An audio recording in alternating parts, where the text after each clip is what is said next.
All right, I see 10:30, so let's get started. Looks like a quorum is present. Ashley, can you call the roll, please? Chair Josh McGee. Here. Keith Brainerd. Here. Andrew Caple. Here. Marcia Dush. Here. Stephanie Leiby. Here. Robert Massengale. Here. Ernest Richards. Present. Thanks, everybody, for coming. It's great to have Anno back with us after a stint on maternity leave back home with a new baby boy, and super exciting. So we're going to start with approval of last meeting's minutes. Chair entertains a motion to suspend the reading of the minutes. So moved. Second. Motion made and seconded to suspend the reading of the minutes. Is there any discussion from the board or any corrections to the minutes? Hearing none, the chair entertains a motion to suspend the reading of the minutes. All in favor say aye. Aye. All opposed, nay.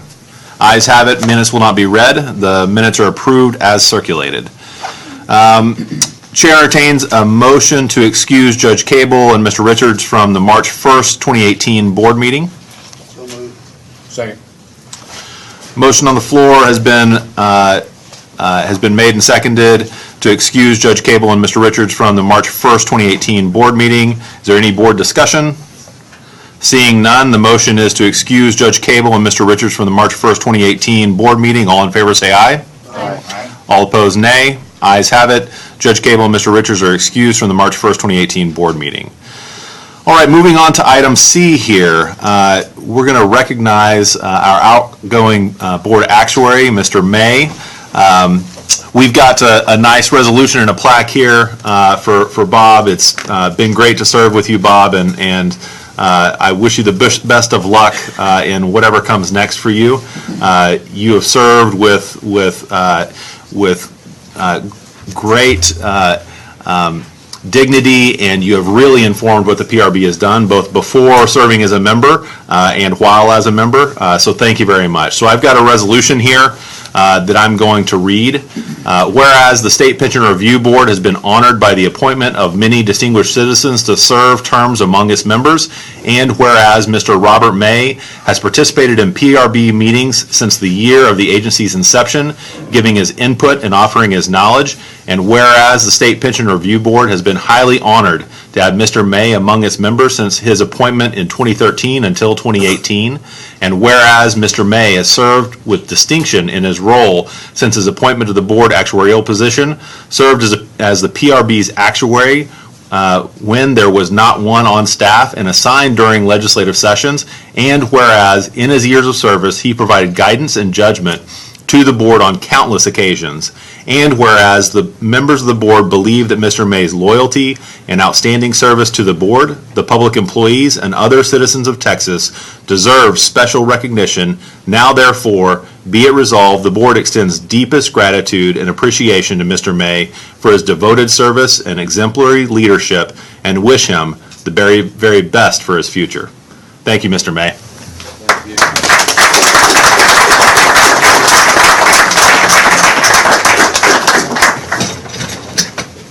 Do the the delegate dance over here. Thank you. Thank you very much. It's really appreciated. Thank you.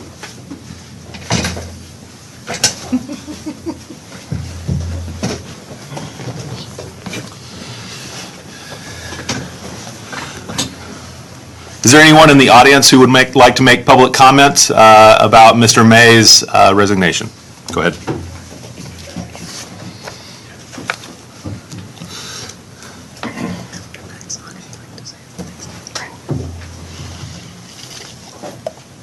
Please make sure to identify yourself here at the podium. This is Max Patterson, representing Texas Association of Public Employee Retirement System. And Jim Smith, also part of TexFirst. Thank you. I'm the executive director, and Jim is first vice president of TexFirst. And Bob, if you can come down here, please.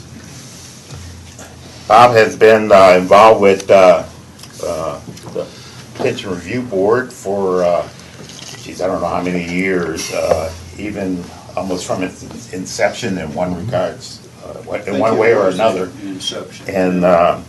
And actually has served on the Pension Review Board and from 2013 to 2018, and And actually, part of that time, he actually filled in as the board actuary during the absence of a staff actuary, and has attended our conferences, has been instrumental on the conferences, has participated in training programs, and in recognition for his the duties that he's performed on the Pension Review Board and the assistance that he's provided to taxpayers.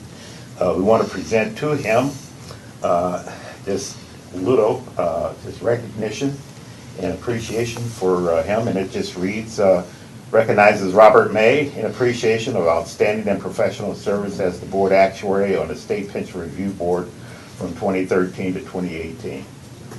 Bob?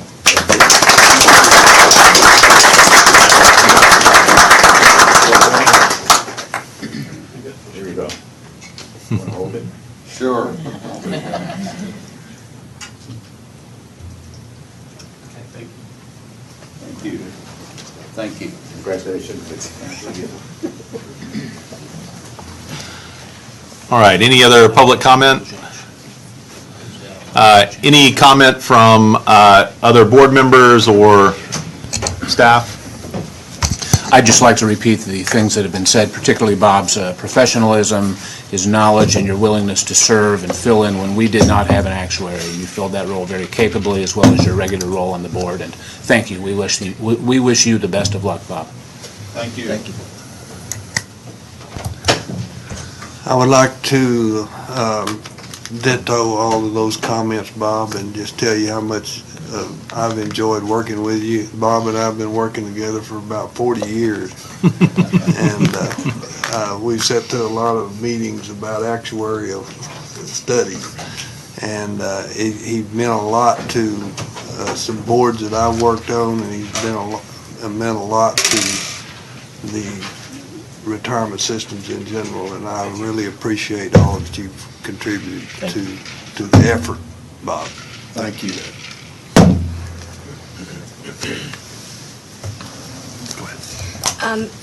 I would like to echo everyone's comment here, as well as to add on behalf of staff. We are very thankful to you, Bob. You've been a big help to the agency, especially when we didn't have a staff actuary. We leaned a lot on you, and you've always made yourself available.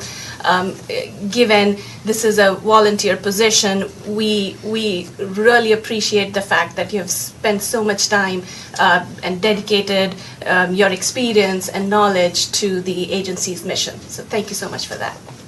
Thank you. Thank you, Mr. May. I don't know, he didn't say anything about it. He said all right, so moving on to item D, we have a new board member that we're going to introduce today who was appointed this last month. Marcia Dush has been appointed by Greg Abbott to serve as the Pension Review Board's board actuary. Marcia is a citizen of Austin now and is a member of the Board of Actuaries for the Military Retirement System and Educational Benefits Fund for the U.S. Department of Defense. She's a fellow of the Society of Actuaries and the Conference of Consulting Actuaries. She's an enrolled actuary with the U.S. Department of the Treasury and a member of the American Academy of Actuaries. She's got her Bachelor of Science in Business Administration and Actuarial Science from Drake University. It's a great pleasure to introduce Marcia as our next board actuary and look forward to serving with you. Thank you. All right, so moving on to item number E, committee assignments. Chair would like to assign Marcia Dush to the legislative and actuarial committees. Any discussion on that item? All right. Moving on to number 4, the Actuarial Committee. Mr. Brainerd, can you take the wheel from here? Thank you, Mr. Chairman. I'd like to ask the PRB Staff Actuary Kenny Herbold to come forward, please. And the materials for this committee discussion are behind 2A of your book. Kenny, please. Good morning, members. Welcome, Marcia. It's good to have someone new on the board. I'd like to direct, most of this is going to be behind, looks like two, and, never mind, there's quite a few. I didn't look at that earlier. So first, we're going to start with intensive actuarial reviews. As you are aware, Irving Fire has requested, was selected a few months ago. They had requested that we wait until the fall to perform their intensive review. And it was agreed that, given their specific set of circumstances, that we would wait, so they will be part of the next round of reviews that are currently underway. I am going to direct you to tab 2C first before we talk about 2B. 2C is Marshall Fire's intensive review. I'm starting there because they look a lot like the ones that we've already discussed. So we performed an intensive review. They are a small Telfer plan. They don't have a ton of assets. What we did find that they have consistently underperformed their assumed rate of return, and their contributions are consistently less than the 30-year ADC. The recommendations that were made in the intensive review, that they review their contribution level versus the benefit levels in order to maintain an adequate contribution to fully fund the plan, monitor their assumptions, investment return, and also to develop written funding policies, as well as a policy to proactively manage risk going forward. At our actuarial committee meeting, the fund was able to attend. There was not anybody from the city. They've had significant turnover in the city office that they would be dealing with, and for that reason, the fund specifically asked us for our help. They asked us to send a letter to the city explaining the concerns that were raised in the intensive review. So we're going to be doing that. We also offered any technical assistance that we could provide on a staff level or on a board level as well. If there are any questions, I'll move on to Beaumont. Kenny, I would point out to the members, if you've not noticed already, at the very end of tab 2C is the letter from the City of Marshall fire folks who are articulating the revisions that they plan to make to their benefits and financing structure. And that's an important part of this. Thank you. Mr. Vice Chair, Kenny, would there be any ongoing support for Marshall Fire? So you mentioned that they asked us to help. What is the nature of that ongoing help? Well, they asked us to communicate with the city to express the concerns that were raised in the intensive review. They haven't asked us for anything specific beyond that at this point, but we would continue to talk to them, and if they need any technical assistance, any help with performing analysis or anything like that, we certainly have the ability to help them, or if they need an intermediary in discussions with the city. They haven't expressed that at all, but those are the types of things that we can offer as help. And the city was responsive whenever we discussed our concerns with them? We have not sent that letter just yet. Okay. We are planning to do that shortly. Okay, so moving on to tab 2B, Beaumont Firemen's Relief and Retirement Fund. The primary thing that we focused on in the intensive review was their post-retirement option plan. Essentially what this is they do have a retro drop. Just for a quick explanation, when someone retires, they can elect to retire earlier on paper. So essentially they get their benefit is calculated as if they had retired up to, I believe, 3 years earlier. The annuity that they receive is based on service and pay at that time, and then they get to receive a lump sum payment equal to the annuity that they would have received over that period if they had actually retired at that point in time. With respect to their post-retirement option plan, if you receive a lump sum, you are allowed to essentially put it back into the plan and earn a guaranteed rate of return that is equal to 2% less than their assumed rate of return. So right now, that's I believe that's 6%. So they're earning a guaranteed 6% on what is essentially a savings account. So we raised some concern with respect to the difference between their essentially asset and liability mismatch. So they're investing for the long term, which is certainly understandable, but their prop accounts make up approximately 30% of their assets, and they have, I believe it was 3% invested in short-term investments. And so we raised the concern that if the members decided to withdraw that, which they have the ability to withdraw with approximately 30 days' notice, there could be some issues. They could be forced to sell significant amount of their assets in opportune time. And so we raised that particular concern in the intensive study, as well as during the actuarial committee meeting. The city, the fund, the fund's actuary, as well as their investment professional, did come to the meeting to discuss it. They all felt just that the current structure of their plan, as well as their assumed rate of return, was justified. But because of part of that discussion, we made some modifications to the wording in our report. We had been using the phrase liquidity. We wanted to clarify that we were not concerned necessarily with their ability to sell the assets quickly, just the timing of when they were going to be required to sell those assets. So we changed the language a little bit to focus that the issue that we were most concerned with is related to short-term liabilities that are being backed by long-term assets. So if anybody has any questions, I'd be happy to take them. Otherwise, we can move on to the next item.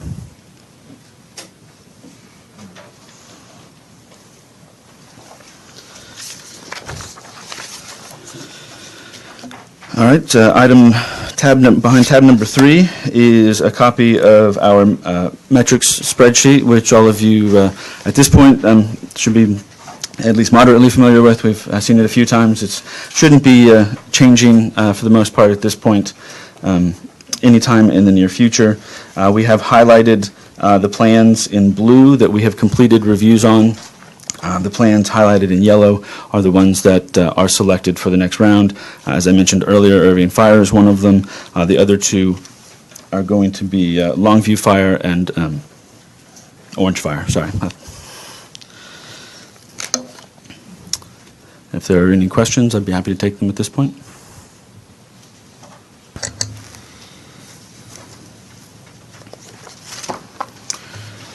All right, so moving on to tab 4, the actuarial evaluation report. This is a report that we've seen for an extended period of time at this point. It used to be a focus of a lot of our conversations, but now that we are doing these intensive reviews, I don't have a ton of very specific information to talk about. The items I do want to point out, this includes approximately 11 new valuations since the March board meeting. If you'll notice, the funded ratio has ticked up slightly. However, the unfunded accrued liability dollar amount has also gone up by about $2.5 billion. The primary reason for this is that the majority of our plans have amortization periods in excess of 25 years, and so it's actually expected that the dollar amount is going to go up. It's a concept called negative amortization that we have discussed about a year or so ago, I believe. But essentially, their contributions are not sufficient to fully pay the interest on their unfunded accrued liability, much less to actually start decreasing the dollar amount that's there. And that typically happens in the low 20s. When the amortization period falls to about the low 20s is essentially when that does go down. And I'll also note that of the 69 billion, TRS actually makes up about 50% of that. So this will move as TRS moves, essentially. And if they decide to lower their assumed investment return, which they have discussed, then that obviously will go up even further. Mr. Vice Chair, just one comment on this. If I've done the math right, that increase in the unfunded liability is a 4.5% growth rate from our prior effective date. So we're seeing a pretty steep increase in the unfunded liability over time, even with the funded ratio remaining stable. So I would just encourage our board members to keep an eye on that, it looks like the total unfunded liability number is growing faster than inflation, certainly, and probably faster than a lot of our state and local budgets. And so we just need to keep an eye on that, because that headline number is actually what drives the cost, not the funded ratio. Yeah, I think, Mr. Chairman, that's a point well taken. And on that same page, which is the the first page behind tab 4, it lists the plan discount rates, and that's in the black and white or gray box. And clearly, there's a pattern of plans reducing their investment return assumption. Absolutely. And all else equal, that's driving up unfunded liabilities. Yes, And that- that probably has as much as anything to account for the reduction in the funding level, or the slow growth and the improvement in the funding level. And my understanding is that the TRS of Texas, which accounts for about 60% of all the money in the state, will be reducing their return assumption sometime this summer from 8 to 7.25, 7.5, and that's going to have a material effect on these numbers. Just important to keep in mind that these pension plans are very long-term operations. They operate over decades, over generations. This is a snapshot that we're seeing here, but I suspect that until interest rates and inflation bumps up and we begin to see a cessation of the reduction in investment return assumptions, we're going to see a continuing increase in these unfunded liabilities. I agree, yes. Thank you. Kenny, once we see, I anticipate as well that TRS will lower its assumed rate of return. Once we see that happen at our subsequent board meeting, it would be useful just to have you walk us through the implications of that. So talk us through exactly what that will do to the unfunded liability, to the actuarially determined contribution, what the gap is between that and state and district contributions, how far away from the constitutional cap we will be. It will just be very interesting to kind of fully air exactly what the implications of that will be. Okay. So one other slightly more positive item I wanted to point out, which we did point out when we were at the House Pension Committee hearing in Dallas, is that although the majority of our plans are above 25 years, if you look at, we do have 2/3 of our plans have an amortization period of 30 years or less. So that is also a positive aspect, that it appears that amortization periods are slowly moving in the right direction. I'll continue on that same vein. I mean, Mr. Brainerd highlighted the reduction in assumed rates of return. I think we're seeing lots of positive action on, all this is a summation of funding policy. I think we're seeing lots of positive action on funding policy from our plans and plan sponsors. That means more money into these plans. That means more certainty that the benefit promises can be paid as they stand, and that's a very positive thing for the state. Reduces risk in the future. So we're seeing some positive movement here, and expect to see some more here in the next couple of years.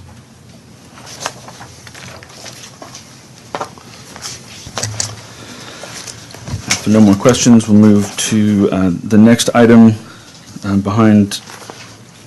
I apologize, I was about to skip one. Item D is an update on Houston Firefighter Relief and Retirement Fund. There were a couple of questions that came up at the March board meeting, specifically with respect to the timing of their next experience study. We asked them when they expected that to occur. They indicated that ordinarily, absent SB 2190, they would have completed an experience study in 2018, but SB 2190 requires an experience study to be completed no later than September 30, 2020. And so they didn't indicate exactly when between 2018 and 2020 that might occur. I did see some representatives from Houston Fire that may be able to respond. I don't know. They may not be prepared for that at this point because I haven't had that conversation with them. So the other items, other questions that were raised, I'm sorry, did you? If I may, Please. I would just encourage the representatives of Houston Fire to not delay as long as possible to run an experience study. It's been a while since we've seen an experience study from the plan. I think it's important to do experience studies and make sure that things are running the way is expected. And I think the delay's already been too long, so I would not try to run it out as far as the legislation allows. Okay, the other questions that were raised, one was respect to Houston Fire's COLA. They do have, basically their COLA is equal to the 5-year average minus 4.75%, and then there is a corridor around that. It's a minimum of 0 and a maximum of 4%. So the question was about whether there was a minimum and a maximum, I believe, in March. And finally, there was a question regarding what a blue-collar mortality adjustment to a mortality table meant. And so essentially what is occurring is these tables are prepared by the Society of Actuaries, and they perform surveys of pension plans. The tables that are currently most common was a survey of corporate pension plans across the United States, and they asked the plan sponsors when they submitted the information how many of the members were hourly or union employees. So they labeled any plan that had at least 70% or more hourly or union employees as a blue-collar plan, and then they performed statistical analysis to determine if there is a difference in mortality for that group of individuals, and essentially they found that blue-collar workers have a higher incidence of mortality, and so they have an adjustment to all of the mortality rates if you want to use a blue-collar, basically they have an adjustment to all of the mortality rates for that difference. And so I'm sorry, go ahead. Who sponsored that study? The Society of Actuaries. So the tables that are most commonly being used right now are being produced by the Society of Actuaries. So a plan that uses the so-called blue-collar mortality table, all else equal, would be less expensive because its members will die sooner. Yes, it would expect a higher mortality rate than a white-collar adjustment or just the general table. And was it the city or the plan that wanted to use or is using the blue-collar mortality table? I believe both of them used the same mortality table. Excuse me. Both of them used a table with a blue-collar adjustment in their valuations. So that's and it's common for both. All three Houston plans. That's not true. The municipal plan is not using it. But both public service plans in Houston are using a blue-collar adjustment, and it's fairly common, I think, for the majority of the large public safety plans in Texas to use that type of adjustment. Thank you. Sure. I will note that the Society of Actuaries is in the process of doing another survey specific to public pension plans. So they're surveying public pension plans across the United States, and in that they intend to examine public safety participants specifically. So there's a good chance that when this new study is published, new mortality tables are published, there will specifically be a public safety adjustment as well. How old is the study that set the blue-collar adjustment? I believe this study examined mortality from 2003 to 2009, and the original mortality tables were published in 2014.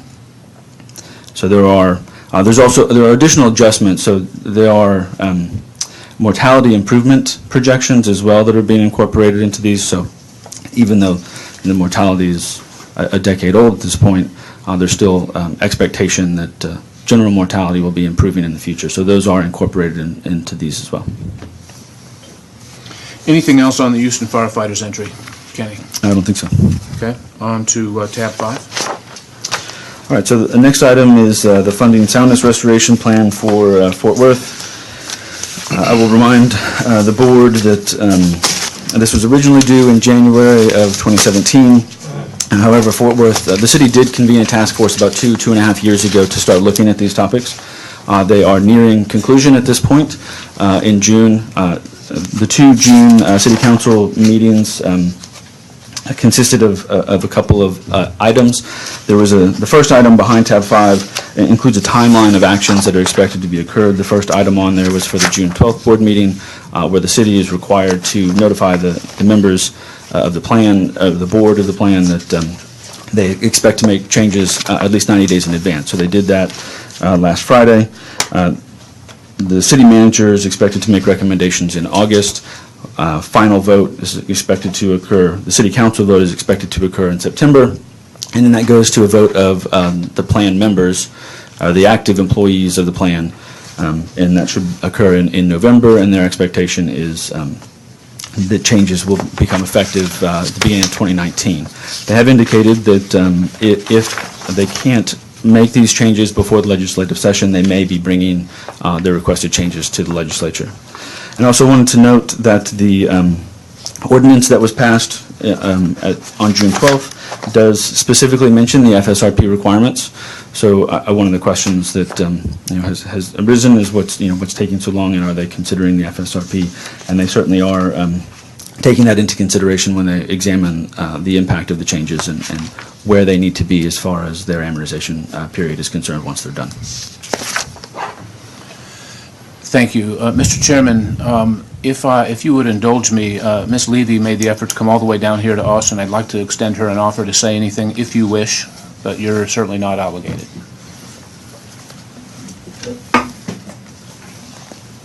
Thank you. Good morning, Mr. Chair, Mr. Vice Chair, members of the board. Thank you.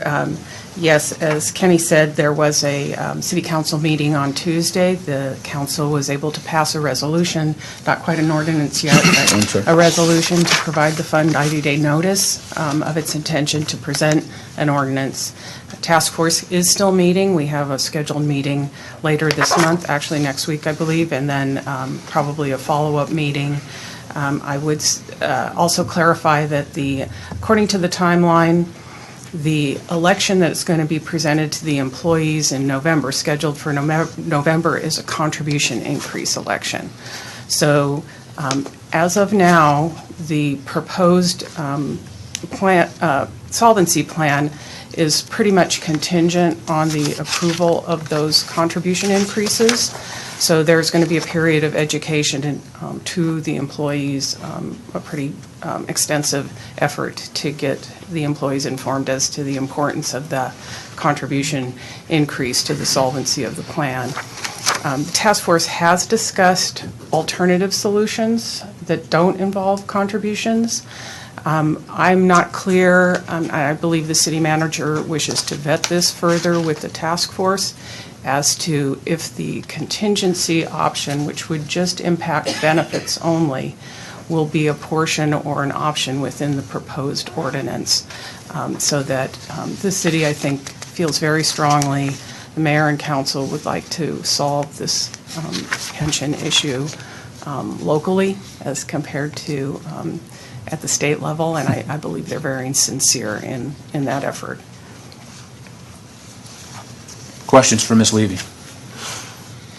It would be useful just for maybe just my edification, but just to understand exactly kind of what the logistics on governance are here. So you have a resolution that will be turned into an ordinance that changes some benefits. Then there's an election to increase employee contributions. So, and then Kenny mentioned that if something goes awry, that we may have to come to the legislature and do something. So can you just walk me through, so this is a plan that is in state statute, but the statute gives the city control of benefit parameters. However, members have control of their contributions. Can you just walk me through exactly what that looks like? Sure. 6243I is our enabling legislation, and it does provide, you're correct in that the benefit levels are not defined in that statute. Contribution levels are not defined in that statute. It gives the plan sponsor, the city of Fort Worth, the authority to change benefit levels, and it can change its own contribution level. But as far as employee contribution levels, that will require a vote of the eligible employees that participate in the fund, and it must pass by a majority of that voting block. A simple majority? Simple majority. It doesn't say simple, but it does say majority, and that is how I believe we are interpreting it. So you're right. That is something that's a little bit different with our legislation. And so, along with this, I'm guessing that there are increased city contributions to the plan as well? There is proposed, this is what the task force has been discussing, and the city has been agreeable to increased contributions on their side as the employer. Yes. So the deal is increase city contributions, reduce benefits, increase employee contributions. The city's going to take action on an ordinance here in the short term. That's going to be somewhat contingent on a vote that will happen in November. If the vote goes the wrong way, then there will have to be some action at the legislature? I'm not certain as to the intent in that scope. I believe that the resolution is worded currently broadly enough to allow the city to create an ordinance which encompasses the alternative situation. So the 4 items that were defined in the resolution as targets of kind of the solvency plan would be elimination or reduction or other efforts towards the COLA, an elimination of accrued sick leave, future accrued sick leave towards credited service, something to do with retirement age, minimum retirement age, and then a possible change to the rule of 80 to extend that. So I think those are broad enough to encompass most of the discussion that we have had at the task force. Got it. So the 2 dates for us to watch are the council vote and then the members vote in November. Yes. Just to clarify, did I hear you to say that the city council controls the benefit levels and the city employees determine contribution rates? That is contribution correct. rates. Right, that is correct. So there are member groups that can negotiate, and at times historically, the pension has been a component of the negotiations, and then there have been times in the past that it hasn't. But, so in the past, that has been a negotiated component of their labor agreement. But yes, according to the statute, increases in employee contributions must be approved by the employees. Thank you. Thank you. Any other questions for Ms. Levy? Thanks very much Thank you for very coming. much. Kenny, is that all on Fort Worth for now? That's all I have on Fort Worth, that's correct. Okay, on to tab 6, please, the ASOPs. Sure, so I'll try and be brief. Behind tab 6, there is a kind of an update on actuarial standards of practice. There is a list, basically, of all of the applicable standards. I don't plan on discussing most of those. I just wanted to highlight the fact that a new standard was adopted recently, that will be effective for valuations on or after November 1st of this year. So these have not gone into effect just yet. This is basically referred to as the risk ASOP. It's got a much longer actual title, but so basically what this does is it defines risk as any difference between actual results and the assumptions. And prior to this ASOP, actuaries were required to disclose that future measurements could be different than current measurements due to differences in experience. Basically, that kind of resulted in some boilerplate language making that statement, and not necessarily a whole lot else. There are quite a few plans that obviously do a lot of assessment. This risk ASOP basically requires actuaries to assess the potential risks that the plan could face if actual measurements are different than expected. Now, I will note that the type of assessment is fairly vague. It doesn't have to be quantitative, it could be qualitative, and you also get to take into account the specific circumstances of the plan. So the cost associated with doing that, as well as the time, and as well as the sophistication of the individuals that you're talking to, because obviously you don't want to put in a whole bunch of numbers that if they're not going to be useful for decision making. So I've spoken to a number of the plan actuaries that work in Texas, and I think that the majority of them think they're probably doing at least 90% of what's going to be required already. I don't expect to see a whole lot of changes in the reports that we currently receive. There might be some moving around of information, maybe a new header or two to specify that these are the risks, to highlight some other items. But generally speaking, I would say it's not going to have a significant impact on the type of information that we're currently seeing. Other items I wanted to point out, the major ASOPs that we work with, ASOP 4, 27 and 35, basically those are the ones that, for setting assumptions as well as calculating benefits or performing valuations, essentially those are the primary ASOPs that guide what we do. They have released new exposure drafts a couple of months ago that make a coordinated changes to all three. These are based on a pension task force that was convened a couple of years ago and the recommendations that they made. I would note that the changes range from relatively non-controversial items, additional disclosure. Right now, actuaries are not required to make a positive statement about the reasonableness of the assumptions. It's just assumed that if they say nothing, that they are reasonable, because you are required to make a statement that you don't think an assumption is reasonable. So that is a requirement in these new exposure drafts. There's also some relatively controversial items that are being added, specifically a concept of a market value liability or market consistent liability measurement. So with that, I would say that this is just a first draft. There is a comment period that ends at the end of July.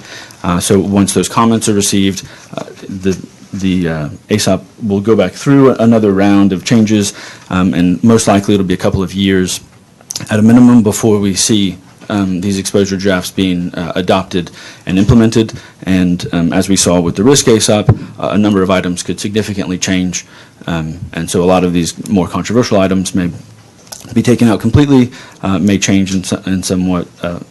It depends on how strong the comments are and what the Actuarial Standards Board feels with respect to those comments. So there's still a while before that these come into play, and some of those changes may or may not be there. We haven't included a copy of the exposure drafts, but there's a link at the bottom of the summary where you can find copies if you're interested in actually reading them. So that's all I have for the Actuarial Standards of Practice. If anybody has any questions, I'm happy to answer them. On to the dashboard under tab 7. Sure. So as a quick reminder, the top piece that showed the primary three sections of the dashboard was included in our March board meeting. So we're going to have a section where there are excuse me, we'll have a section specific for individual plans, so there'll be individual plan information. We're going to have a section that will consist of peer group comparisons, and then we'll also have the ability for people to download the raw data. So there'll be a link for that. So we have moved from the design phase. We're now in the construction phase of the dashboard. So our consultant is building the website. We're in the process of testing it, and so the expectation is that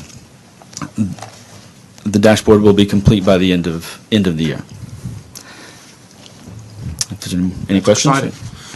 Exciting. Questions for Kenny? I think that's the end of his prepared stuff here. I think so. Thank you very much. Thank you. We are on to tab 8A, an update on the FSRP requirement, and I would ask Mr. Freeman to kindly come forward.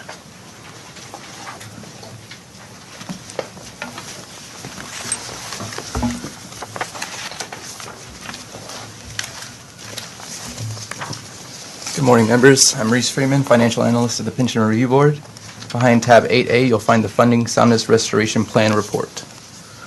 First, we have the two plans which submitted FSRPs that have been reviewed since the last board meeting, Marshall Fire and Orange Fire. Marshall Fire's FSRP was received in April, and it includes an increase in city contributions and a new tier for members hired after this year. The city's new contribution rate, however, has not yet been approved. In addition, the FSRP does not consider the fund's updated assumptions, which will likely result in the plan being out of compliance with the FSRP upon completion of the next valuation. We have recommended that Marshall Fire and the City of Marshall discuss corrective actions to this plan as soon as possible. Orange Fire's revised FSRP was received in mid-February. The fund and the city agreed on increases to both member and city contributions. The post-FSRP and period calculation also recognizes 2017 actual return on investments of 17.88%. On the next page, we have systems immediately subject to and systems at risk of an FSRP formulation requirement. In the first table are the 4 plans with an FSRP due, and for 3 of these systems, this will be their second restoration plan, as their latest AVs showed that the initial FSRP did not do enough to result in lower AM periods. We have received Galveston Fire's revised FSRP and currently are in the process of reviewing it. Reese, Yes. is it possible for University Park and Harlingen firemen's that adjustments could be made to forestall having to submit an FSRP? How do you mean? Well, well, first of all, University Park, their date of their last valuation is 2012. Oh, it goes from left to right. So sorry. Yeah. Is it possible that they could make, either of those plans could make changes, either in contribution structures or benefits, in order to avoid having to submit to the FSRP process? I believe, Because the due date's not till this fall. correct. I believe they can. So you're asking, so my understanding is they're immediately subject to it. Their FSRP there's a due date for the FSRP. I guess the question is, have they already triggered the state law such that they have to turn in an FSRP regardless of what happened?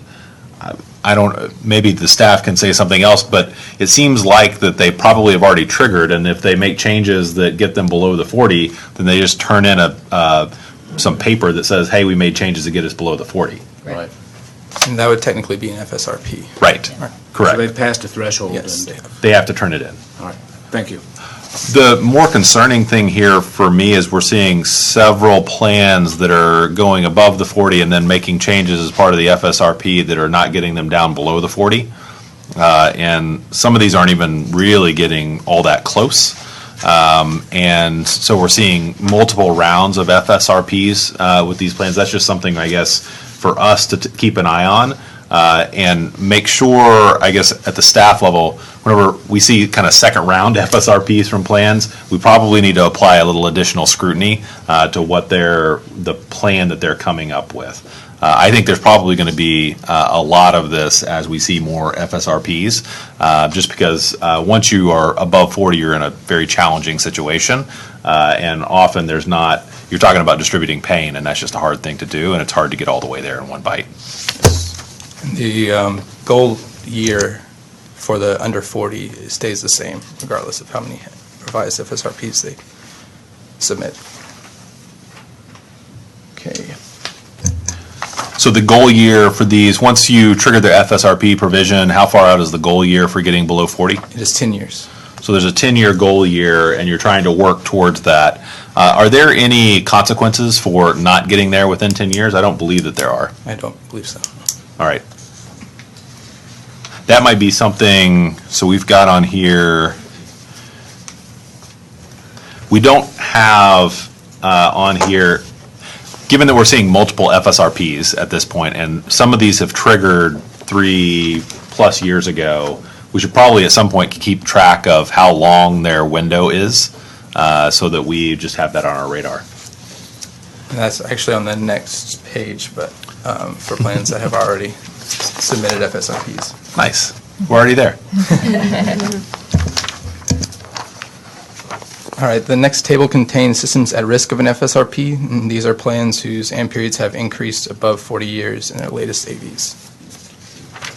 On the next 2 pages, we have the progress report on previously submitted FSRPs. This table is divided into 2 sections: systems working towards the 40-year AM period requirement, and systems that have submitted evaluations after their FSRP showing AM periods below 40 years.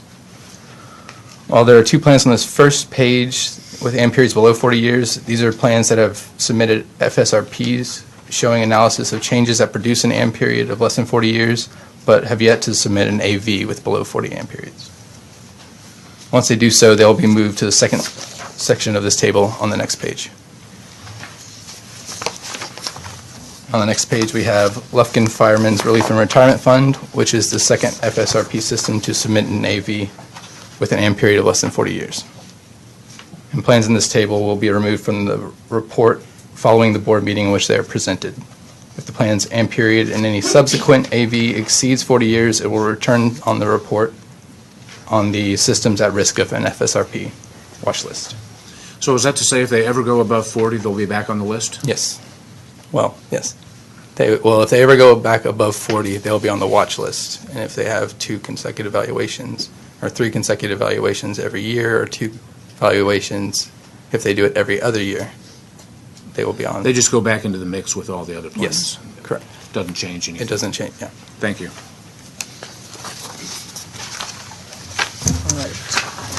Is the PRB, so we're going to hopefully have multiple plans that fall off this list too, in addition to plans that are maintained on the list for a while. It would be useful for us to just kind of track just descriptive stats for how well this FSRP state law is working in kind of pushing amortization back down after it gets above 40. I think that would be something very useful for the legislature to be able to see as we see more plans going here. I think that's a good point. Not sure if this is working yet, Josh, and that we should make sure to do that in our biennial report, especially because as you start, I'm sure you can see, once they fall off the chart on the last page, it's in effect, they disappear, and we don't want that to happen, right? We want to continue to track how successful the law is being, and I also want to make a point that, to your point, on those that are required to do a revised FSRP to this point, we've indicated that as revised FSRP. If we start to get multiple revisions, then I think we'll need to find a way to make that evident to the board as well. All right, if there are no further questions, I'll move on to the next item, which is behind tab 8B, Public Retirement System Compliance and Reporting. All right, while there are 93 plans currently reporting for compliance, 6 more have recently registered with the PRB. We have received several documents from these additional plans, and staff is working with them, working through them so that they will be incorporated into board reports, hopefully by the next board meeting. And in the following tables, you'll see that since our last board meeting, there is now 1 more plan non-compliant for more than 60 days. Total net assets have increased by over $500 million. And there are 2 more plans with AM periods between 30 and 40 years. Then on the next page, we have added Nacogdoches County Hospital District Retirement Plan to the 60-day non-compliance list. We have yet to receive any of the 2017 compliance reports from the plan, and several members of staff have reached out to the plan, including twice in the last week, but we have not heard back from them since mid-April. Nacogdoches has had a change in plan administrator, and so we're working to establish contact with them and make sure to provide assistance to help them come into compliance. What is the next step after not hearing from them? Now their sponsoring entity has already received a letter. That's the first step is we send a letter to their sponsor advising of the 60-day non-compliance. After that, it would be for us to consider potentially putting them on the agenda for a future board meeting. Thank you. Northeast Medical Center Hospital Retirement Plan is still not in compliance for 2015, 16, and 17. But since the last board meeting, we have contacted the plan's auditor and confirmed that they are working on reports. But the auditor said that they are awaiting participant data from the plan before they can finish.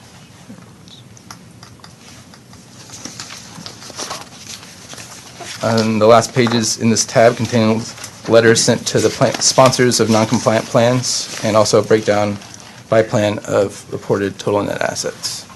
And that is all I have. Questions for Reese? Thank you so much. Thank you.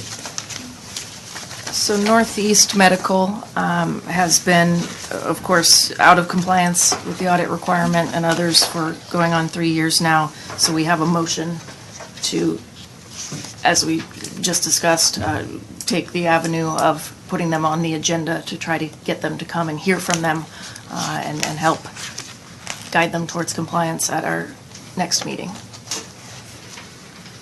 I would entertain a motion to that effect. I'll second. So moved and second. All in favor, say aye. Aye. Opposed, same sign. It passes unanimously. Thank you very much. Is that the end of the actuarial committee business? Mr. Chairman, I'll hand it back to you. We're going to have a hand back and forth here. So we're moving on to item number 5 on our agenda, the Advisory Committee on Principles for Retirement Plan Design, and Mr. Brainerd's going to lead that as well. Thank you. So this is an issue that we've been working on for a number of months, and we've had a task force set up of Ms. Levy, Mr. McGee, and myself, who have been working to develop proposed principles of retirement plan design. We had prepared these principles, had a couple of meetings, sent them out for public comment, received comments, had a meeting to consider those comments, incorporated a fair number of them. I think that this full board has seen these principles at some point in the midst of this, and so we are back with the possibility of finalizing those principles based on discussion and input today. So behind tab 9A are the original principles and the comments that we received, and then further behind that, behind tab 9B, are the latest principles to reflect the comments we received and the task force's effort to incorporate many of those comments. Did I get all of that right, Michelle?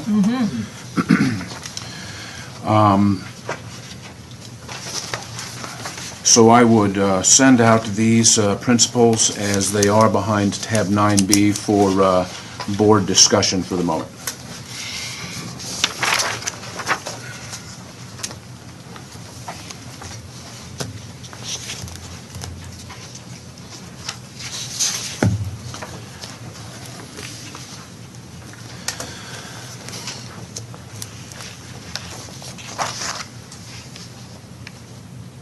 Seeing no initiative for discussion, I guess I'd like to provide an opportunity for input from members of the audience. Please. Welcome. Introduce yourself, please. Thank you, Chair Brainerd. David Stacy, Midland Fireman's Relief and Retirement Fund. Just reiterate a comment that I've had in discussions related to this in the committee meetings.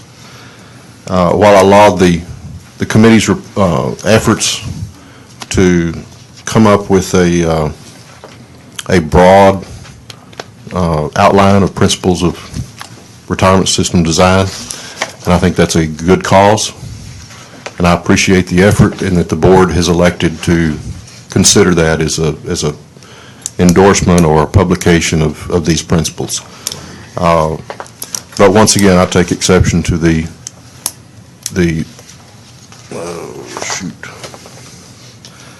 item number 4, retirement plan vesting should occur over a short period, preferably 5 years or less.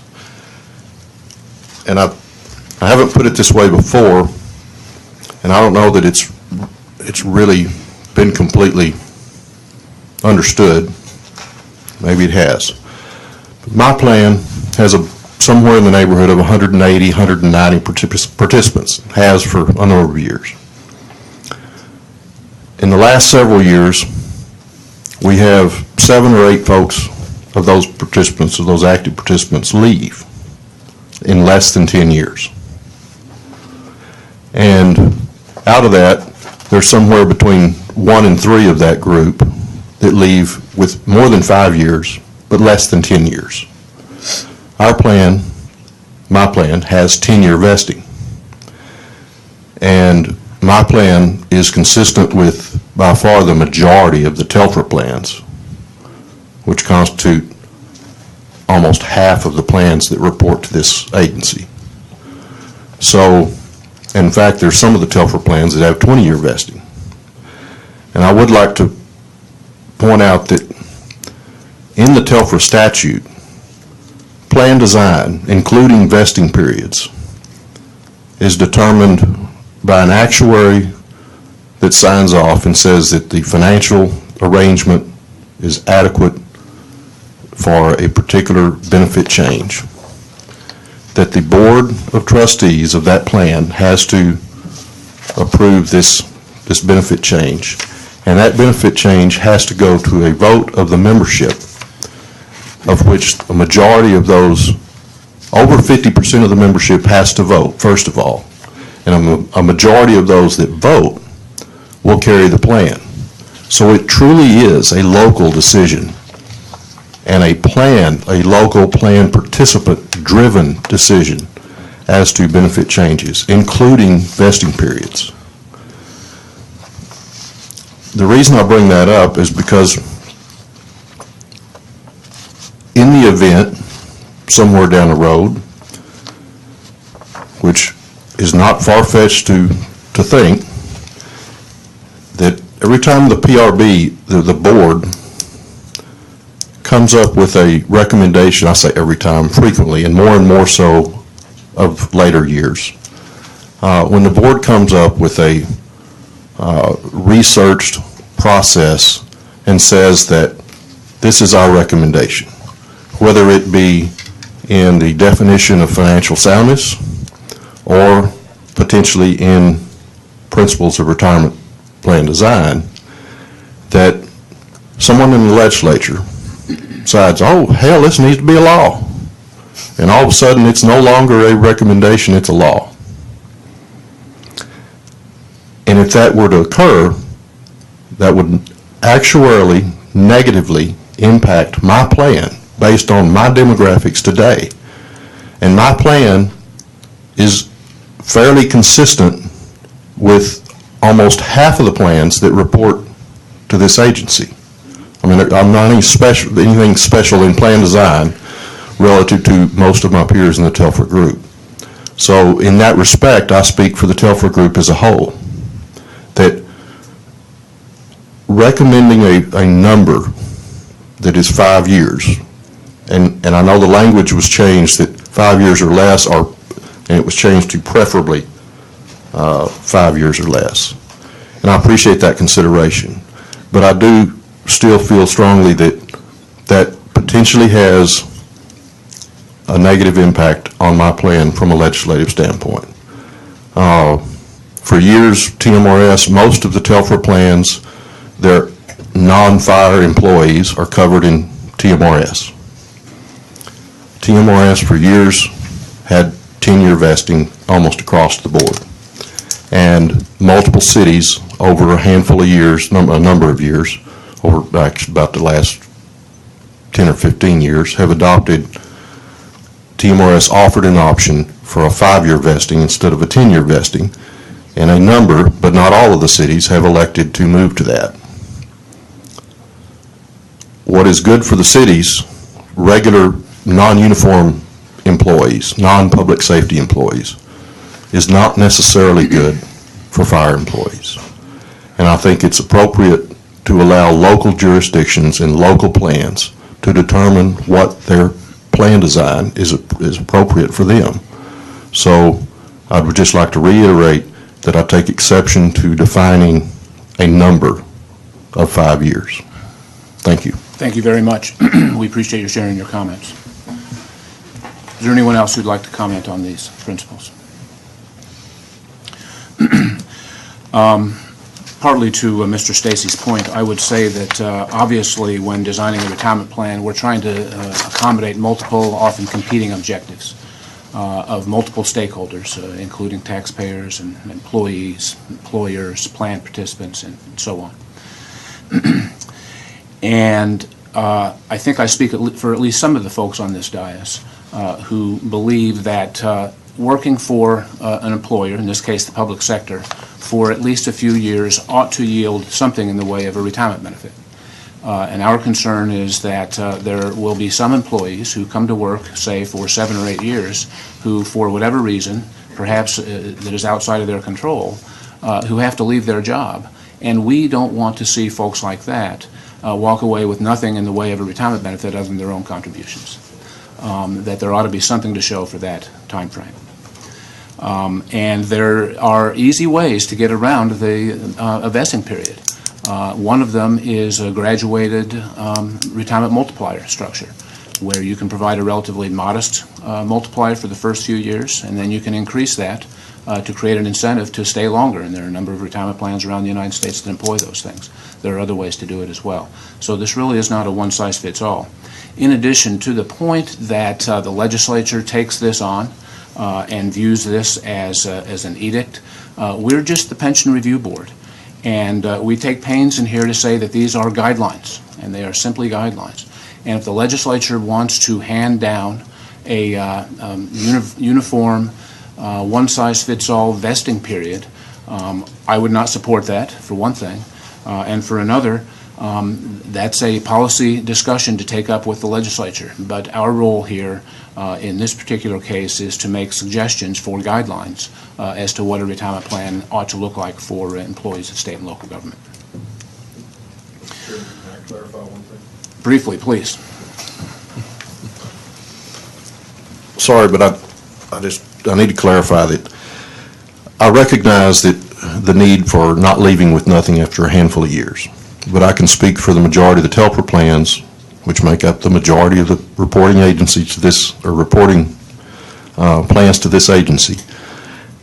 Most of them all provide a return of employee contributions prior to the vesting period.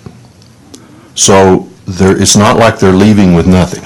They're leaving with their contributions that they made to the plan on their behalf for the period that they were employed in the plan.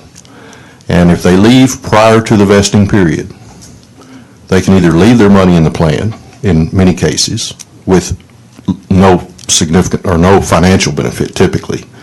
The only option, it provides them, in some cases, the opportunity to come back to work for that plan at a later date and have contributions for years served. That rarely occurs in reality. The more typical deal is a person leaves for whatever reason, less than the vesting period, and almost every plan provides a return of contributions, of employee contributions to that individual. So they leave with a chunk of money.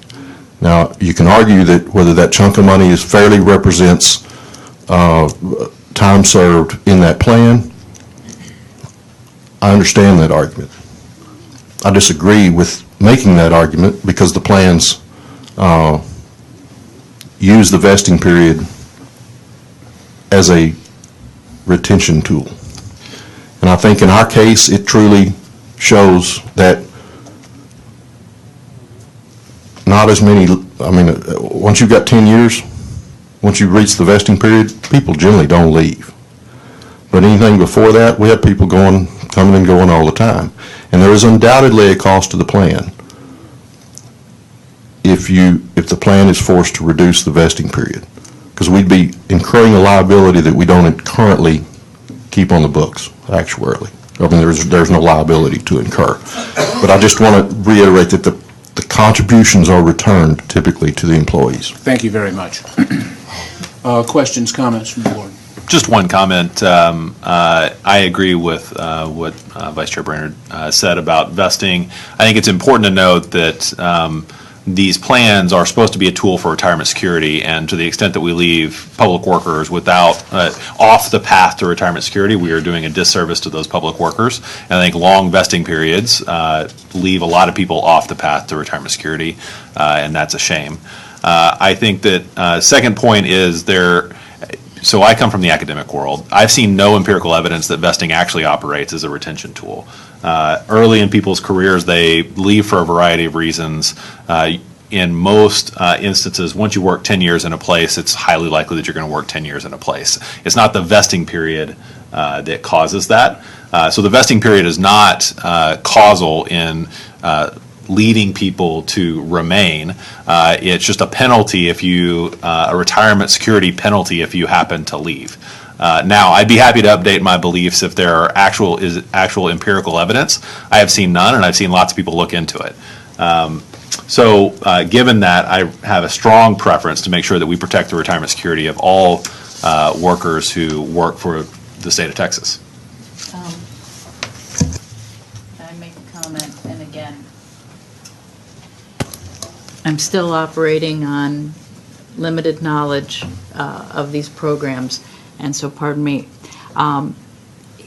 because of the way the contributions are structured, and again, having reviewed the actuarial report and still operating on half knowledge here, employees are making very substantial contributions to these programs. And the way a pension benefit accrues is, to be a little graphic, it accrues much faster later in your career. And so the fact of the matter is that I believe that early in your career, employee contributions fund a majority of their accrued benefit, the benefit that's based on their service and pay to date. So the fact is if somebody leaves between 5 and 10 years, the portion of the accrued benefit that is really funded by employer contributions is probably still quite small. And again, Kenny, please, correct me if I'm incorrect about this.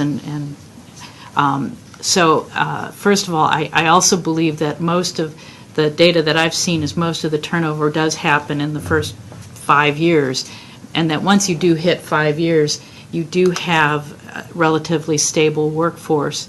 And so I don't believe there's a huge cost of vesting to go between 10 and 5 years. Again, in this situation where I've seen that actual member contributions are so substantial that essentially they're paying for most of that accrued benefit, where the employer is really, paying for the benefit is toward the end of the career. I don't know if that's helpful. No, thank you for that. Reading Principle 8, I have a concern, and I'd like to suggest a revision for the board's consideration. My concern about Principle 8 is that it could be read to say that a cost of living adjustment should equal actual inflation.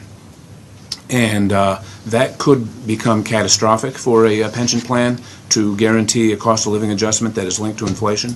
If we were to revisit times in the past when inflation is 10, 15%, that would become unsustainable. And I don't think that that's what the committee intended to do. I'd like to suggest a revision to Principle 8 so that it reads as follows. Retirement benefits should be protected against the erosion of the benefits value due to inflation. Such benefits should not exceed actual inflation and should be funded in accordance with the PRB's pension funding guidelines. And if it's acceptable, I would offer that as a motion.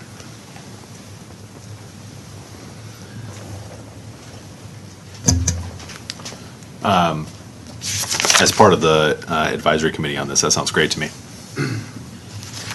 Is there discussion? Could you read that again? Yes, sir. Retirement benefits should be protected against the erosion of the benefits value due to inflation. Such benefits should not exceed actual inflation and should be funded in accordance with the PRB's pension funding guidelines.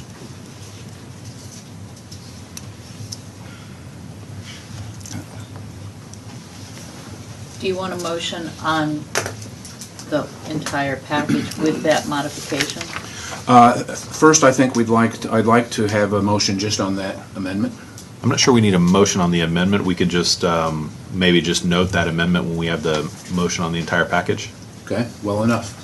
Then I would entertain a motion on the entire package as amended. I just have a question, maybe a comment in relation to the last speaker, Mr. Stacy, and Mr. Chairman, Vice Chair, maybe you can address it as well. His comment was that if you move the vesting period from 10 years to 5 years, then there's a cost to that. And I'm wondering, what is the process for the mechanics to move it from 10 to 5 in order to ameliorate the cost he's talking about? Is it going to be a one-day thing today? It's going to be 5 years, or is it going to be phased in to help manage that cost? Mr. Chairman. So if you read the first paragraph on these principles for plan design, these are only meant to guide and inform the retirement systems and their plan sponsors. So there's no, we are not mandating anything here, and the decision is still local on what to do. We're making a recommendation. The TELFRA plans, other plans in the state can choose to do what they wish. Mrs. Dush made the point that the cost would be small. So, and Mr. Stacy also illustrated how the cost would be small in saying he had 100 and some odd members and 5 of them might leave before 10 years. It's just a very few number of members we're talking about here, and a very small benefit accrual. It can be meaningful to those individuals that leave in terms of their retirement security, but the overall aggregate numbers are small. So it's not generally not super meaningful to the plans themselves in cost terms. And I would anticipate that if plans were to make such changes, that there would be a full consideration of the cost of such changes and how those costs would be paid. I mean, from an actuarial standpoint, the normal cost percentage would increase and the unfunded actuarial liability would increase, which would then have to be factored into the amortization payment. So, Mrs. Stacy, does that address your concern then? I disagree with your point of view, but that's okay. For what it's worth, excuse me, for what it's worth, a few years ago, the state of North Carolina, which operates largely a unified retirement plan, covers substantially all employees in the state, increased their vesting period from 5 years to 10, solely as a cost savings measure. And after a couple of years, they began to hear from human resources folks in the state, at the state level and the local level, saying that the ability of the state to attract employees was being impaired. Because employees would see that 10-year vesting and they would be daunted because they weren't ready to commit to 10 years. This is a human resources management tool, and it is an illustration of the multiple objectives that these retirement plans are trying to accomplish. And so the North Carolina legislature reversed this decision. In addition, North Carolina Retirement System said their actuary was not able to identify the actual savings that were being accrued or experienced as a result of the increase in the vesting period.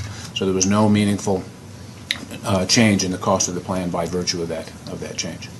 And yet, I could see Mr. Stacy's point of view that if you put in a change from 10 to 5, there would be this initial reaction where perhaps some people who are in that in-between stage could say, gee, now I'm free and I can move. So there could be a human resources perspective on the other side where you might lose some people who might otherwise have stayed. But I do, again, from my experience, that might be a one-time reaction, but again, it should be small. I believe we have a motion and a second. Is there further discussion? Okay, I'd call the question. All in favor of approving the principles as amended, say aye. Aye. Opposed, same sign, and the principles pass unanimously. Thank you very much. Mr. Chairman. Fantastic. Moving on to item number 6 on our agenda, the Education and Research Committee. We're going to receive an update on the minimal educational training program. Judge Cable, can you take the wheel? Michelle and Joey, thank y'all very much. If y'all could inform us on this. Certainly. So behind tab 10, the board asked at the last meeting for information on the quality of course content being provided by accredited MET sponsors. In order to look at that, we requested the most recent course evaluation surveys from our sponsors and staff. Joey Evans found a way to make those comparable, standardize the data a bit to provide what you see, which overall, we were encouraged by the good ratings that the sponsors were receiving and seemed to validate their accredited status. Unless there are any questions. Do we have a plan to increase that from 99 to 100? You can ask Max. How many plans is that? And then behind... I would just say that we should not let this go without recognizing that this is very impressive. It speaks very well of this educational program, and the staff is to be commended. Max, you got anything to say about this? You're facilitating some of these courses, or you're watching some of them be presented. Any observations?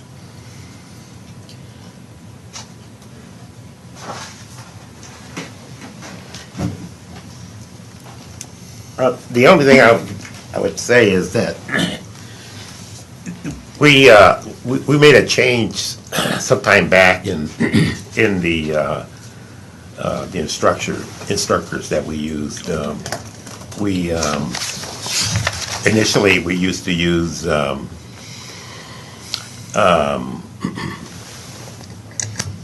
people that were in the field as instructors, more like peers, so to speak, or investment managers, and we moved more toward professionals. And we found that made a big difference, and the students pretty much preferred that. And actually, they sort of made that request. They wanted a higher degree of professionalism from the instructors, and we did that. And we monitor the instructors quite a bit, and we set some guidelines for them to follow. And so we just didn't just give them the curriculum and let them go. And so we paid attention to how they taught, and so the guidelines were structured pretty much. And so we didn't just throw them out there and let them teach. And so, and I think that makes the difference. Thank you very much.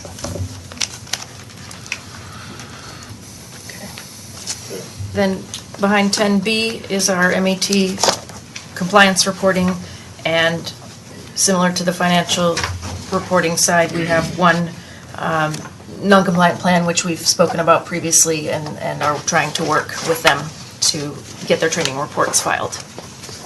Joey, any questions? Michelle, Joey, thank you for maintaining this program and making such a valuable asset for all the plans. I appreciate it.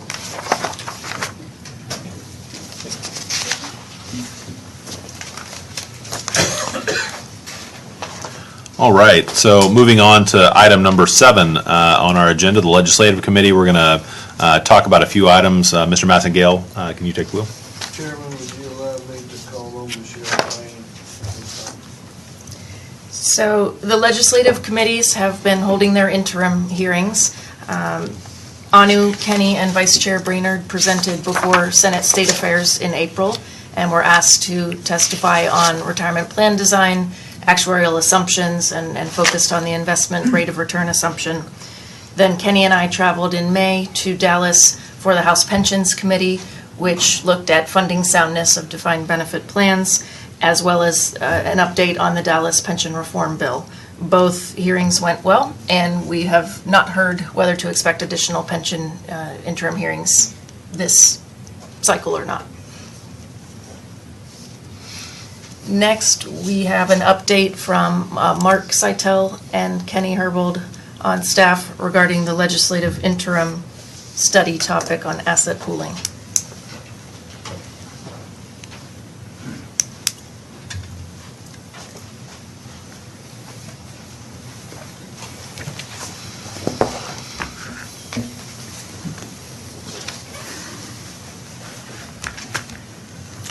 Good morning, Board. Mark Seitel, Investment Analyst with the Pension Review Board. And I am going to give a brief overview and then take any questions on the interim study for asset pooling for smaller pension plans. So the interim study for asset pooling for smaller pension plans arose out of the recommendation from the 2014 Financial Health Study. And back at the November 2017 board meeting, the board had tasked staff with doing some preliminary research on this to find out the viability of it. And so just looking at, academic studies, there are potential benefits for smaller pension plans to pool their assets into a, investment trust. You'd get economies of scale, potentials for greater returns, lower cost, increased diversification through cost-effective access to desired asset classes. And so what we've done is we've looked at the data that we have, that we collect from the pension plans that report to us between a period of 2007 to 2016. And what we found, so we've grouped them into quartiles, 25% into each group, by asset size, so taking smaller groups, comparing them to the larger groups. And we've looked at investment returns as well as investment fees and administrative fees during this period. And so what we found is that, that on average, the returns in the, say, quartile 3 group are better than the returns in the first quartile group by over 100 basis points or so. And we compared that because when you add up the aggregate value of the assets in quartile 1, they would essentially put you into the size of a quartile 3 group. And what we've noticed as well is that fees, the fees, they range, this is historical data that we're using, and I just want to put a caveat that some of the plans, what they report maybe as investment fees are actually included in administrative fees, or what they, include, they don't report investment fees sometimes. So there is some data cleanup that we're going through and doing. And so, but there's a range where, again, it's the same results. The quartile 1s are paying, 1 to 2 times investment fees that, say, larger plans are paying, as well as they're paying 2.5 to 3 times of the administrative fees. And so what we found is that this is a viable thing, that there are benefits that if the Texas plans would pull their assets, that they would be able to achieve these. And we looked at some possible models. We're at preliminary stages. We don't have any recommendations on, what essentially this would look like. You could go with an investment only, an entity that performs investment management services only, or one that performed investment management and administrative services in order to capture, the benefit of reducing administrative fees. And the thought is that the plans would still remain, they keep 100% control of their assets, and they make their own decisions about asset allocation. They just transfer those to the investment manager who would actually make investment decisions. So open to any questions from anybody? Do you recall what the size of the fund was that was the largest in quartile 1? Probably about 14 million, roughly. 14.5 million. So about 1/4 of the plans have assets of 14 million or less. Correct. And we took out the statewide systems in performing this analysis so that they wouldn't Skew the results Skew. because of their large size compared to. And roughly aggregating all of those funds would add up to how much, do we know? In quartile 1? Yeah. For 2016, about $154 million. Thank you. Could I ask a couple of general questions? Yes, ma'am. Do these funds, even maybe in quartile 1 and 2, do they generally have an investment consultant helping them select The actual investments? select managers? I know some of them do, some of them do not. I don't have like a list about what, well, we do have a list of what everybody does, but I just haven't reviewed it thoroughly enough to know that all of those would. But some of the funds, yes, do have consultants, but if some does not have a consultant, then everything is just with an investment manager.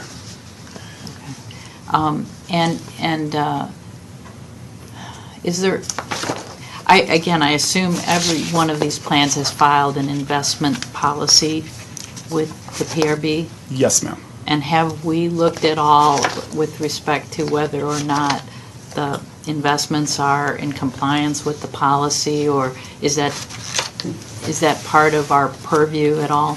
We do review the investment policy statement as well as their investments. Trying to think of anything. So I don't believe so the investment policy statement would say something, like we want to be in a percentage of this or a percentage of that, and they would have ranges, Some target asset a allocation. target, and then, some tactical where they can move back and forth.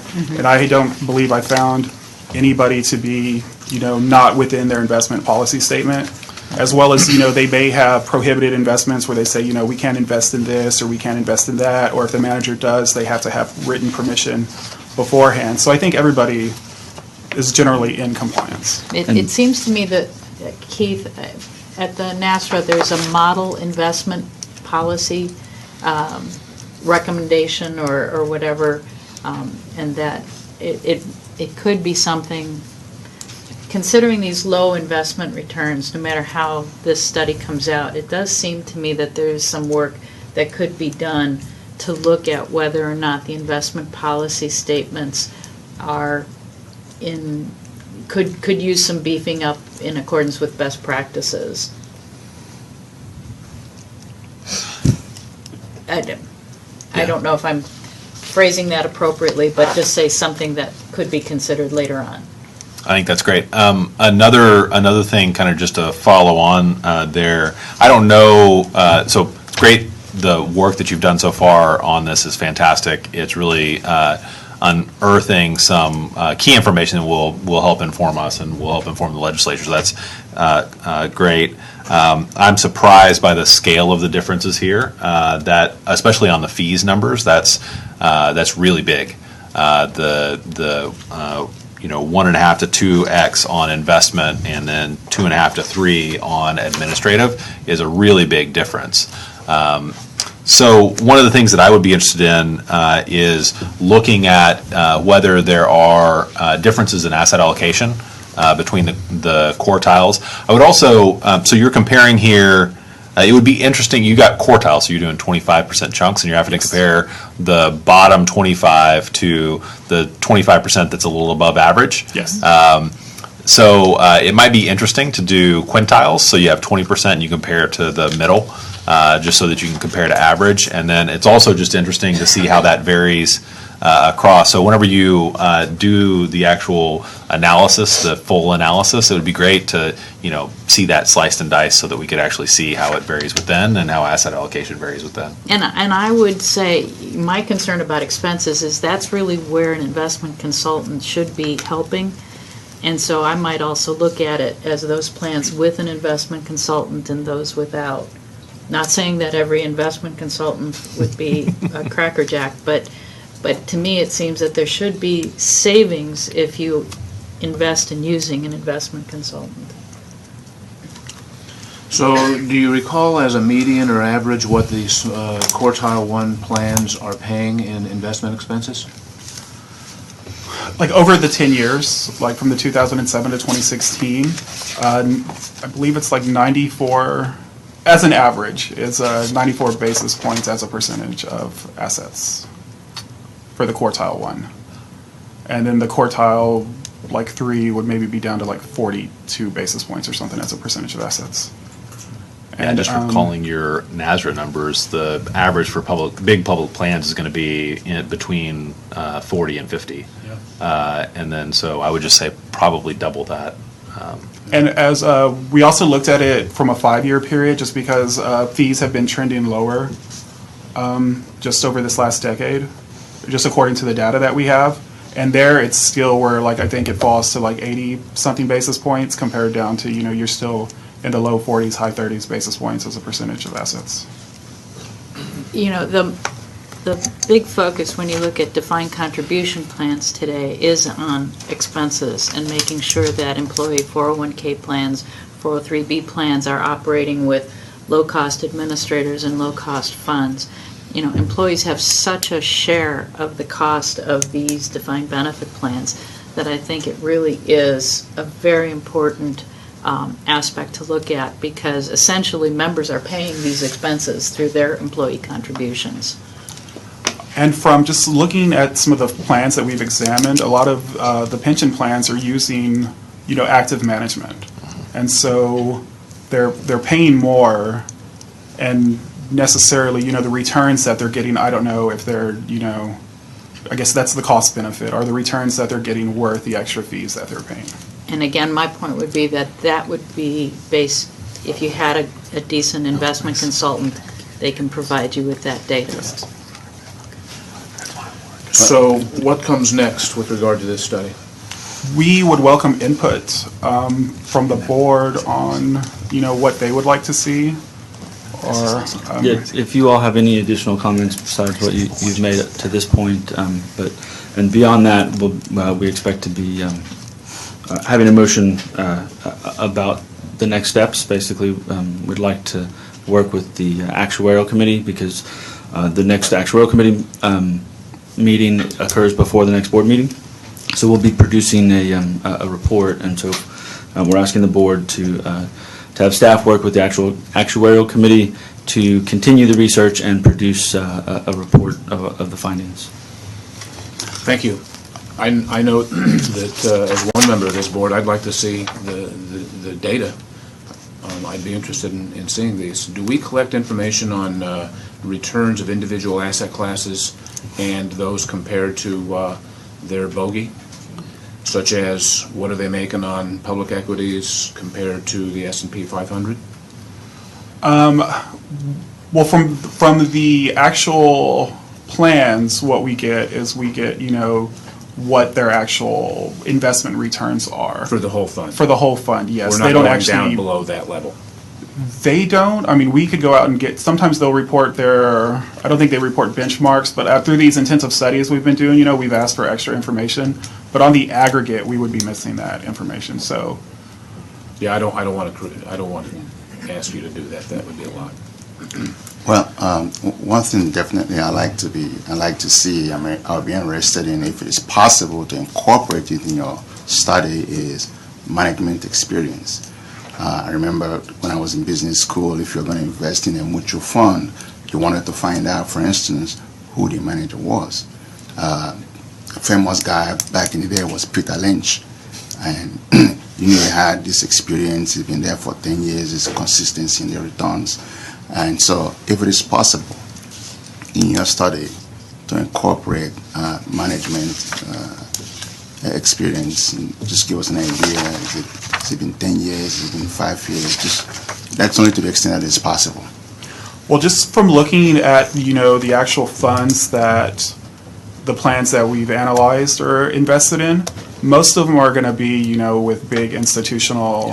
So just as a general rule of thumb, they would have experienced management teams. Yeah, I think us digging into the details at that level might be somewhat difficult because there is a fairly wide range of funds that these plans are invested in, and so they may be invested in mutual funds, they may be invested in passive or active managed funds.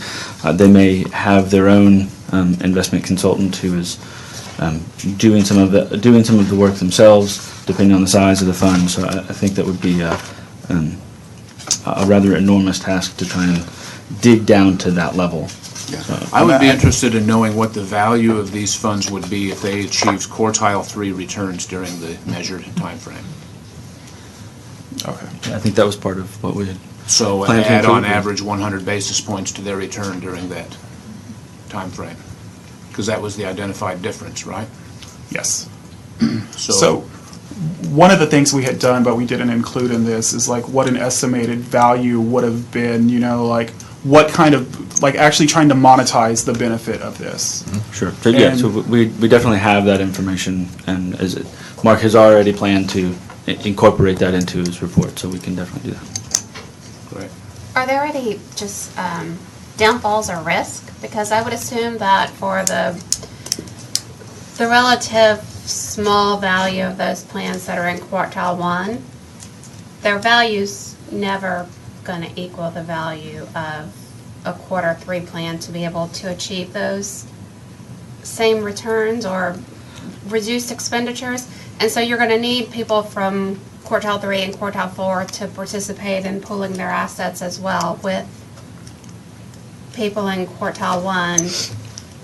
Well, Mark, obviously it depends on the number of plans that choose to participate in whatever would be available. But as Mark had indicated, all of the plans in quartile 1 sum to $150 million. So obviously we're not suggesting that we're not necessarily suggesting only small plans would be able to participate. That certainly, when you get into the details of what this really means ultimately, as far as who could participate and who couldn't participate, we're not necessarily saying that larger plans couldn't pool their funds, but we're not really getting at this point. We are examining the data, and we're not really getting into the nuts and bolts of the mechanics of how it would be implemented. And on average, there are benefits going up every quartile. So quartile 2 shows improvement over quartile 1. So theoretically, you wouldn't have to reach, quartile 3 to get some benefits. Whether it's cost benefit effective to do it without reaching that, I don't know. But quartile 2 does have decreased fees as well as better returns than the plans in quartile 1 on average. It would also just be useful, and Mr. Brainerd highlighted one, to highlight specific examples of where there is kind of pooled management. So North Carolina is one, Colorado is another, where there are separate benefit designs that are pooled inside a single fund. Truthfully, we have here in Texas the county and district plan and the municipal plan, which is essentially a pooled management fund with multiple municipalities participating in them. So just highlighting those specific examples could be very useful. Okay. Sorry. Well, where are we going with this? Are we going to create a pool? I think there was a request that this study be produced for the legislature, just to give them an idea of what's going on based on plan size. What happens after, so this is just informational. So what happens after will depend on what the legislature decides to do with the information. This was from a request from the legislature to do this study. This was a board request to the staff to do this study. Okay. We thought this was an important factor in our plan's fiscal health, and we're curious to know what the data would say. And so now we're getting information back. I have one other request, and that is, can you please compare the investment return assumptions of the plans in quartile 1 to the other plans in the quartile to see if they have a meaningfully different return assumption than the others? Because all else equal, if they're underperforming quartile 3 by, say, 50 basis points, they've got, that's 50 basis points higher they need to generate a return just to get to the same place. Thank you. So we have one additional interim topic that we are working on. We don't really have anything specific to report, but it's funding policies for fixed-rate plans. The research is currently underway. We don't have any updates at this point in time. So we are, as I mentioned before, asking the board to direct staff to work with the actuarial committee to complete the interim study research to be presented to the board at the next board meeting.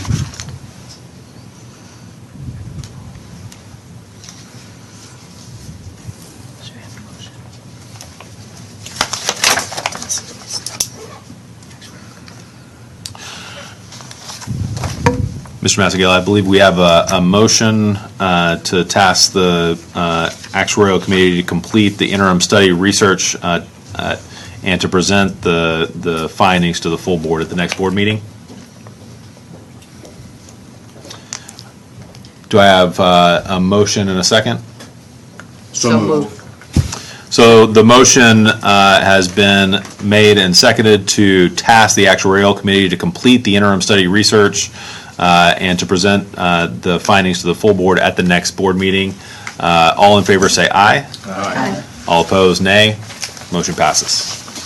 Is there a legislative committee meeting in the interim at all? I mean, does this need to go before that as well, before it goes to the board? There may be additional committee meetings unless they request specifically to see the results of this report or the board decides to request that we present it. It'll just be included in the materials that we provide to the legislature as they go into session. Right, but again, the full board would be approving whatever recommendations you all decide to make at the October meeting before we report it in the biennial report to the legislature.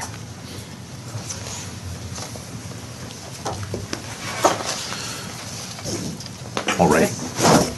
So, moving on to C, wanted to let the board know that the Texburg Summer Educational Forum is coming up in mid-August. Anu has been asked to present on underfunding of public pension plans, which she plans to do, as well as our new board member has indicated interest in attending, so we'd need a motion to approve her attendance as well as any other members who have interest. So So moved. So the motion has been made and seconded to approve attendance of interested board members at the 2018 Summer Educational Forum. All in favor, aye. Aye. All opposed, nay. Ayes have it, motion passes. So that completes item number 7, the work of the Legislative Committee.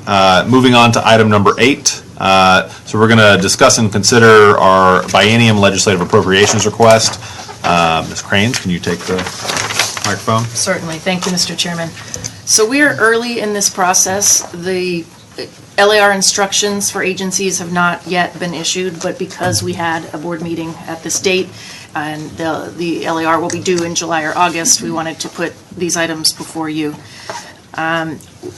We plan to request additional funding for staff salaries to continue attempting to retain the critical positions that we have that require technical knowledge to be able, which we believe is crucial, to be able to fulfill the mandate that the legislature has given us.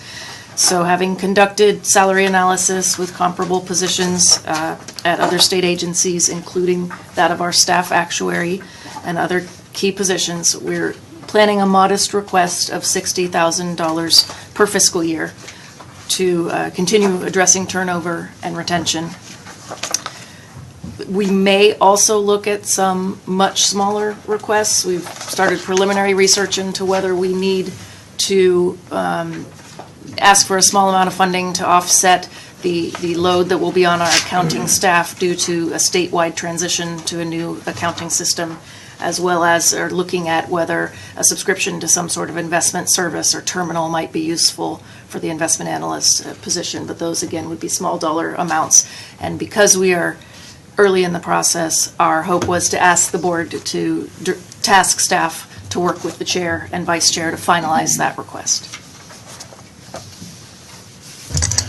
Mr. Chairman, as part of our request process, I'd like to propose that the board approve a request for an increase in the salary authorized for the executive director position from $112,750, which is its present level, to $125,000 annually.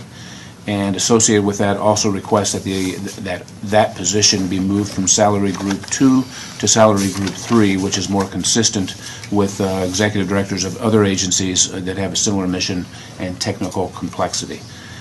So if it's acceptable to you, I would propose that as a motion.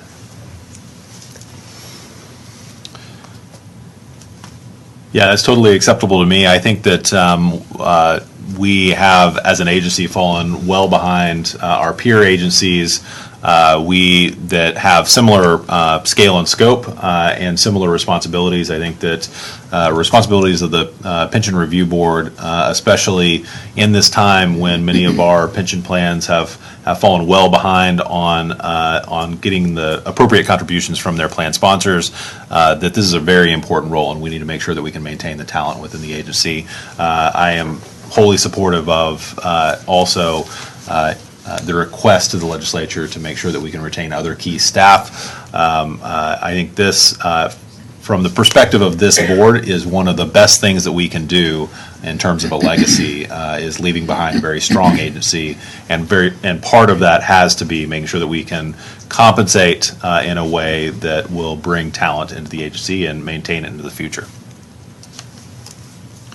So the biennial amount of the item I proposed is $24,500, and specifically that is to increase the salary of the executive director position. Is that in addition to the amount that Ms. Cranes had? So what would the total amount be? Yes, so the total amount of the request would be $75,000 per fiscal year for $150,000 total, the biennium. So I would put that in the form of a motion. Just one question before we move for that. I guess my question is, does that get us where we need to be, or is that enough? Or Are you referring just to the executive director position? for all, from a staff level through the executive director position? So staff provided some information on that, I believe, to both myself and Mr. Brainerd. The state auditor's 2016 report recommended a salary range between 102.5 to 149.2.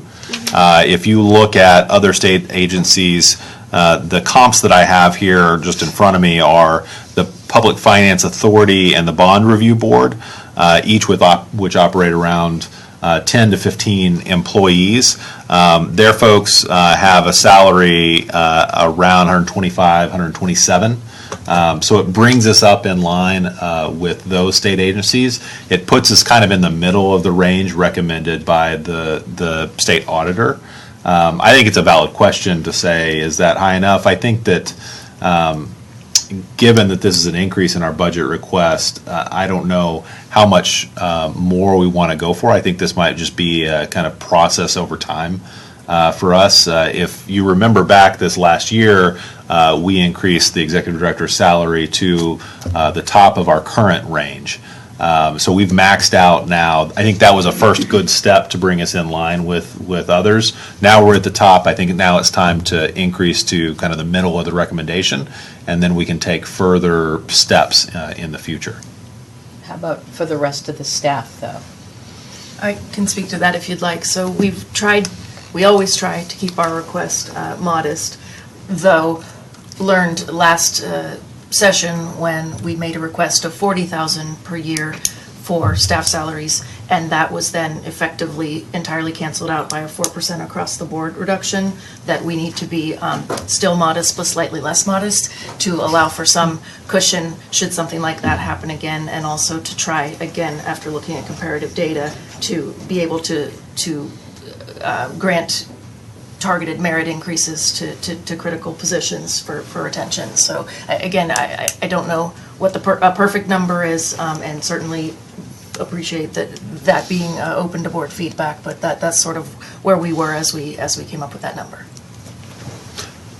I'll add that, if we look at some of our staff relative to comparable agency staff, they are behind, especially those with key technical knowledge, so actuarial knowledge and finance knowledge. We're behind other state agencies, and we need to rectify that over time. And my understanding is that can be addressed later on in the budget development process. Is that right? Yes. All right. So is there any other discussion? Specifically, I believe we have to take action on the executive director's salary. And then also directing the chair and vice chair to finalize the 2020-2021 legislative appropriations request. And we can just put that all in one motion here. Is there any other discussion of those items? All right, chair entertains a motion to direct staff to work with the chair and vice chair to finalize the 2020-2021 legislative appropriations request, including the recommended increase in the executive director salary. Can I get a motion in a second? So moved. Second. So the motion is that staff will work with the chair and vice chair to finalize the 2020-2021 legislative appropriations request, including the executive director salary recommendation. All in favor say aye. Aye. All opposed say nay. The ayes have it. The motion passes. All right, moving on to item number 9. We're going to review and discuss a report from the staff on several items here. I believe we're going to hand it over to Ashley Reardon to handle the first 2 of these. Good afternoon, members. I'm Ashley Rendon, the Management Analyst at the PRB. And the 2 items that I'm going to be covering, we've actually already submitted, and they're included in your packet.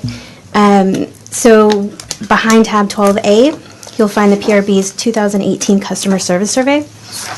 The survey serves 2 purposes. The first is that it is a required piece of the agency's strategic planning process. So it's in statute. It's something that we're required to do every even-numbered year before submitting the strategic plan. And the other purpose is to capture an agency performance measure which is satisfaction with agency educational services. On on session years, we actually do a different survey that captures this measure. This survey was conducted from April to May and was sent to our defined benefit plans, which includes their trustees and administrators and their actuaries. Also sent it out to governmental contacts and other stakeholders. In the 4 weeks that the survey was open, we had 78 responses, and each of the 10 questions gave an opportunity for feedback. And so we included a few of those for each of the service areas that we included in the survey. We'd like to thank all of the participants for taking the time to take the survey and for giving us valuable feedback. And we appreciate all of the suggestions and will definitely take them into serious consideration. And that's all I have for that. If there are no questions, I can move on to the strategic plan. I'd just like to acknowledge what I see are very strong results that speak very well of the staff and their technical proficiency, their professionalism, and their customer service. It's a credit to Anu and Michelle and the whole staff. Yeah, I would second that. Thank you all for doing what you do so that we look good. And for the strategic plan behind the next tab, 12B, you'll find our strategic plan for the 5-year period 2019 to 2023. As you all may know, the strategic plan is the starting point for developing the agency's biennial budget. The current format requires agencies to develop goals and action items to achieve those goals. And for us, each of those goals centered around our core mandates, and each of the action items are ongoing. So that's what you'll find within the report, along with some other requirements, such as the full performance measure list and the agency workforce plan, which includes demographics and analysis on workforce. And so we began the process in March. We submitted the plan last week on Friday. That's all I have. Thank you, Ashley. Thank you. And finally, our operating budget behind C. No action required here. We're making good progress and winding down. We're about where we should be as the fiscal year closes out.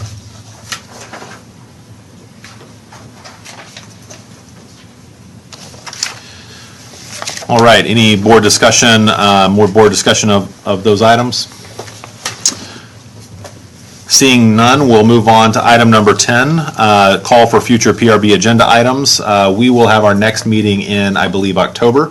So is there anything anybody from the board would like to add to the agenda, add now to the agenda of that meeting? Seeing none, the date and location of the next PRB meeting will, of course, be somewhere here in the annex on October 4th, 2018. Moving on to item number 12, is there any public comment here at the end of our meeting on any items that we've taken up as part of this meeting? David Keller, Houston Firefighters.